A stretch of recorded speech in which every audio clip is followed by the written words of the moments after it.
제가 미처 알고 있지 못하는 남자 간호사로서의 어떠한 길을 또 걷고 계시는 선생님들이 이 영상을 보신다면 선생님들의 의견도 밑에 댓글로 꼭 달아주셨으면 좋겠어요. 잘 지내셨죠?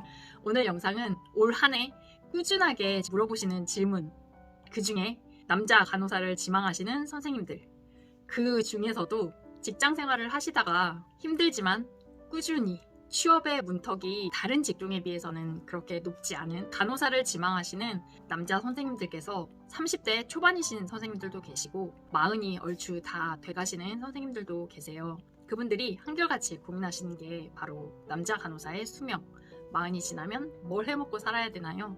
제가 지금 간호학과를 가는 게 메리트가 있을까요? 솔직하고 냉정하게 말씀드리도록 할게요. 옛날에는 남자 간호사가 정말 극히 드물었어요.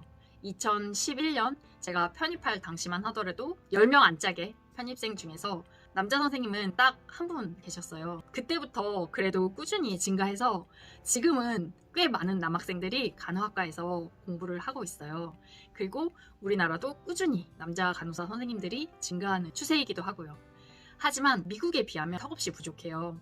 그래서 미국에서 근무하고 오신 선생님 말씀을 들어보니까 미국에서는 남자 간호사, 여자 간호사의 비율이 4대 6 정도 된다고 하더라고요. 얼추 정말 비슷하게 남자 간호사 수가 굉장히 많아요. 그 말인즉슨 남자 간호사들이 탈임상이 아닌 임상에서도 굉장히 나아갈 길이 많다는 뜻이기도 해요. 왜냐면 남자 간호사들이 임상을 계속 지속하지 못하는, 지속하지 않는 그 이유가 남자 수간호사 선생님들이 굉장히 드물어요. 우리나라에서 간호사는 어쨌든 아직도 여초 집단이긴 해요. 그래서 승진을 해서 수간호사가 되고 간호부장이 되고 간호과장이 되고 하는 경우가 남자들보다는 여자들이 훨씬 많고요. 남자분들께서 그렇게 승진을 하시는 경우는 굉장히 드문 케이스라고 저는 알고 있어요. 제 남동생도 간호학과를 졸업해서 지금 보건교사로 근무하고 있는데 남동생 얘기인 즉슨 애당초 간호학과에 입학하는 남학생들은 임상에서의 수명은 짧게 생각을 하고 간호학과를 들어오는 목적은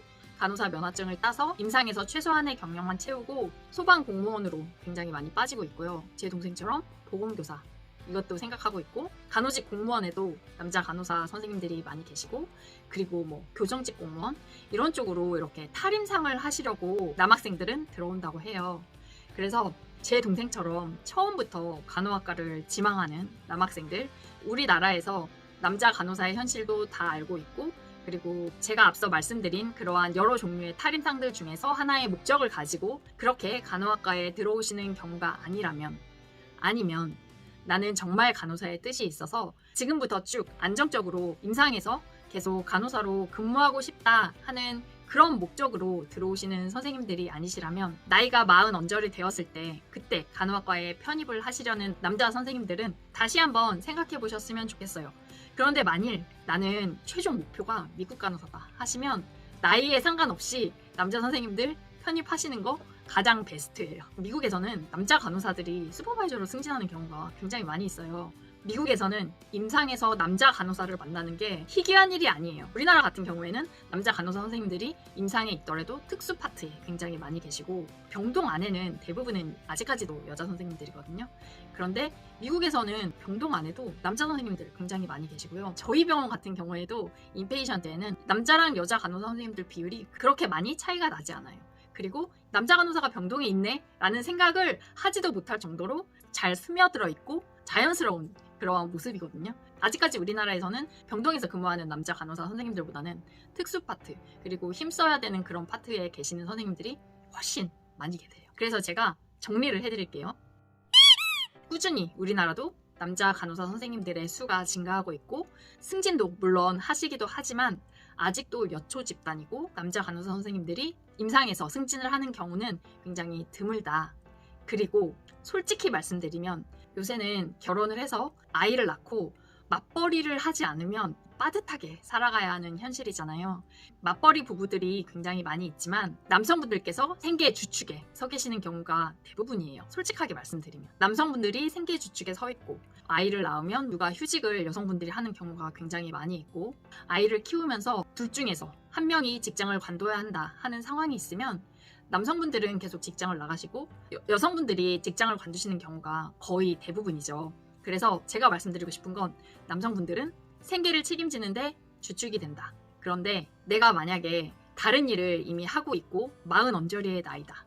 언제 회사에서 잘릴지도 모르고 미래가 굉장히 불투명한데 그래도 간호사는 내가 마음만 먹으면 언제든 병원에서 계속 근무를 할 수 있다. 이 생각만 가지고 지금 간호학과를 입학하려고 하시는 남자 선생님들이 계신다면 승진의 문제, 그래서 평간호사로 계속 근무를 하신다 했을 경우에는 내가 생계를 책임지는 가장으로서 그 월급이 충족이 될 수 있을 정도인지 이것도 한번 생각을 해보시고 여러분들께서 편입을 할까 말까, 입학을 할까 말까를 좀 고민해 보셨으면 좋겠어요. 첫 번째, 나는 미국을 갈 거야.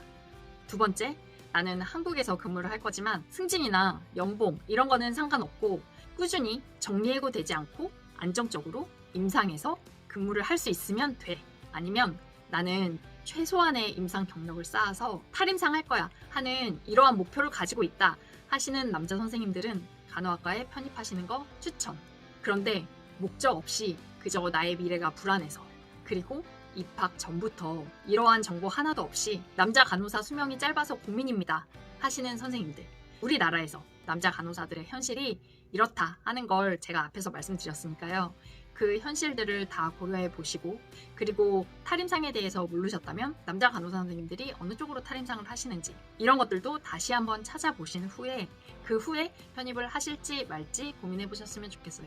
저는 웬만해서는 간호학과 가시는 거 전부 다 추천드리는데요. 남자 선생님들 같은 경우에는 제가 무조건 추천드린다기보다는 우리나라 현실이 이렇다는 걸 아시고 그럼에도 불구하고 내가 가장으로서 생계를 이어나갈 수 있겠다 하시는 경우가 아니면 저도 무조건 추천드리지는 않아요. 이러한 현실을 정확하게 모르고 입학하신 경우에 후회하시는 선생님들도 굉장히 많이 계시더라고요.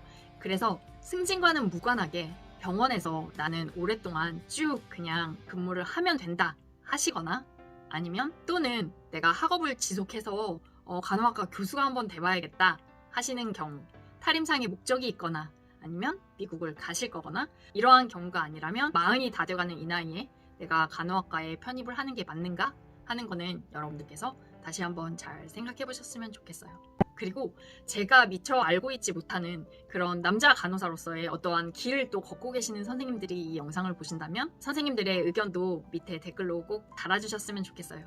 제가 몰랐던 또 더 좋은 길이 있을 수도 있기 때문에 그러한 길이 있다면 다시 한번 영상으로 여러분들께 알려드리도록 할게요. 그러면 오늘 영상은 여기까지 할게요. 우린 다음 시간에 또 봐요. 2022년에도 제 영상 계속 꾸준히 봐주셔서 정말 너무너무 감사드립니다. 여러분 새해 복 많이 받으세요. 안녕.